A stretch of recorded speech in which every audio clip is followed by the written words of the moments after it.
कि भैले गध बेरिए माई आ कहवा बेलमले रथवा राहुल कि भैले अतना तेरे माई हो कि खड़ा पानी लेके कब से गंगा जी के पनिया हो आई तुए मैया धोती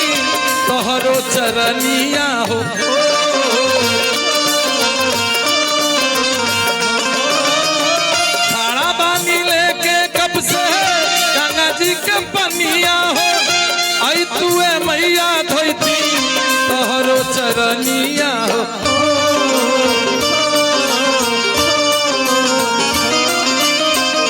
देरी ना लगावो जल्दी अब चढ़ के से दिए माई कि देरी ना लगावो जल्दी अब चढ़ के से दिए माई कहवा बेलमले रथवा भइले अतना देरी माई कहवा बेलमले रथवा भइले अतना देरी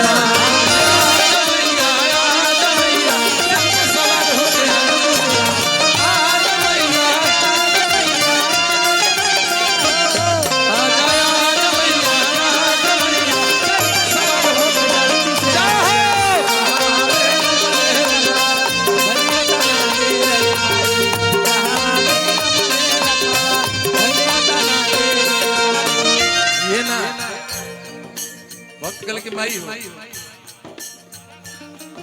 बहुत बहुत आशीर्वाद हेलो 4 दिन पहले को गाना छूटल जेकरा कलम से लिखल हमार मित्र हमार भाई आदरणीय मुन्ना मोहित बहुत ही बढ़िया गीतकार भोजपुरी के आसमान पे जेकर नाम चमकत बाज के डेट में परसों एगो गाना रिलीज भइल किया बंद करके गाना के अपार सफलता के बाद हम भाई के बहुत बहुत बधाई देते हैं स्वागत का वंदन अभिनंदन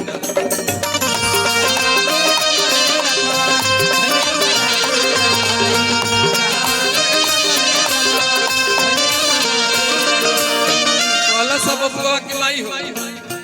कि करी लेनी हो रहा बड़ी असरा लगा के हो सोने के खरिया में आरती सजा के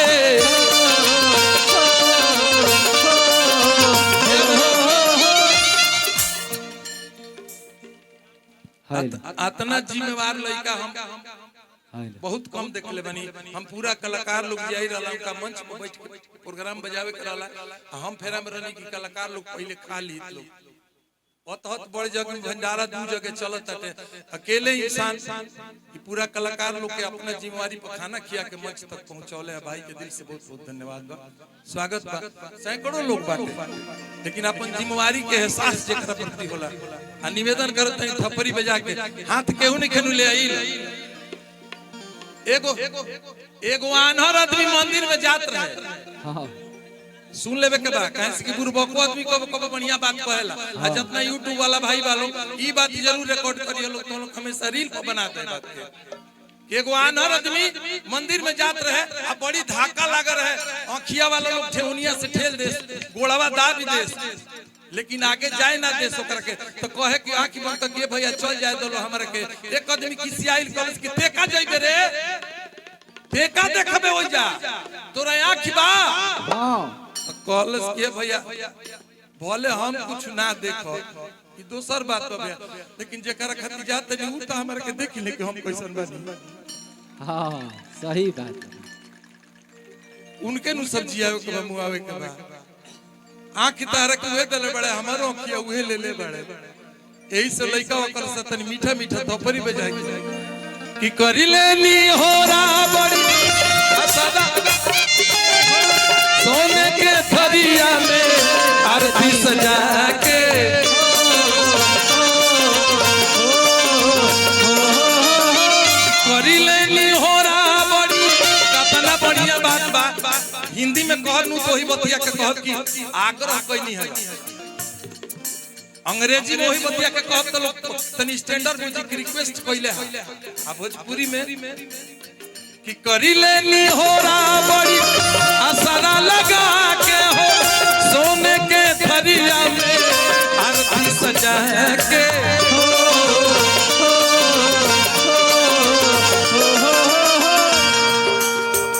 बबुआ वा पुकारे काहे सुनलू ना तेरे माई बालका पुकारे काहे सुनलू ना तेरे माई कहवा बेलमले रथवा भइले अतना तेरे माई कहवा बेलमले रथवा भइले अतना तेरे माई बहुत बहुत आशीर्वाद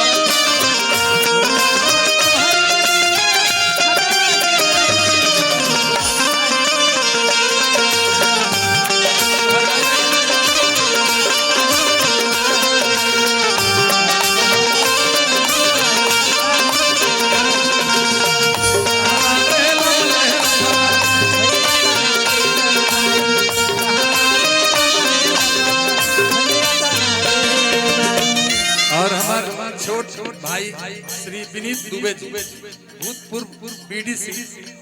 बड़का राजपुर कला छोट भाई बहुत बहुत धन्यवाद कि आप अपना समय निकाल के बाबा के आशीर्वाद सदैव आपके ऊपर बना रहे। बहुत कलश की माई हो कि पुतवा कुपूत होला माई ना कुमाई हो राजू के होखे जन हमार भगिना नीतीश लखिया और बहुत ही बढ़िया चैनल चलेला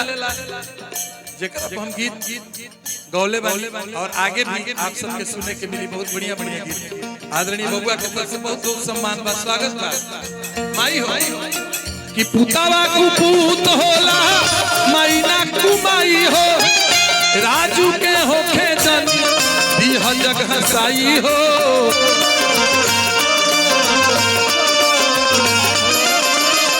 सुरेंद्र संतोष पे तनिकी नजरिया दो फेरे माई सुरेंद्र संतोष पे तनिकी बहुत ही बढ़िया हमारे बड़ भाई उपस्थित बड़े भैया का हम सम्मान करते हैं आदरणीय श्री संजय ओझा जी अपनाम उपनाम निपढ़ लगावल जो सबसे ज्यादा पढ़ल अपने आप के निपढ़ बतावल भैया के सम्मान करते हैं कहाँ है अर की संजय मुना पर तनिकी नजरिया तो फेरे माई कहवा बेलमले रथवा भइले तना तेरे माई कहवा बेलमले रथवा भइले तना तेरे माई हो रही से जो हट बटिया भइले गाथा तेरे माई कहवा बेलमले रथवा भइले तना तेरे माई कहवा बेलमले रथवा भइले तना तेरे माई। एक बार फिर से बोलिए सांचे दरबार की जय हो शेरों वाली मैया की जय हो।